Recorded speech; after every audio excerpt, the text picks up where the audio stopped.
L-Air Malta ma rridux narawha bħala kuntest ta' kumpanija kummerċjali normali. Kumpanija kummerċjali normali tagħmel l-għan tagħha prinċipali huwa li tagħmel profitt. L-Air Malta għandha ruoli diversi fl-ekonomija Maltija. Ġifri aħna naħsbu li għandu jkun hemm l-sieħeb strateġiku li jdaħħal influss ta' likwidità ġdida.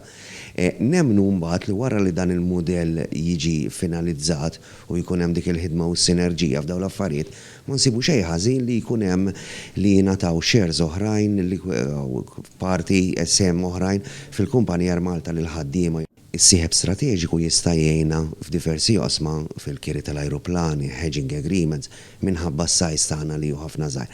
Però jgħinu wkoll billi jiżdiedu rotot ġodda.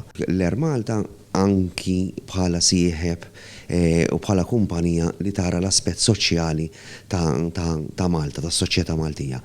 Kif ukoll li tittara l-eżiġenzi li għandu bżonn is-settur tat-turiżmu u s-settur finanzjarju li mhux dejjem ikunu rotot li jagħmlu l-flus, però jista' jkun li jgħinu f'postijiet tax-xogħol oħra f'setturi oħra tal-ekonomija li mbagħad ikunu qed jikkompensaw hemmhekk.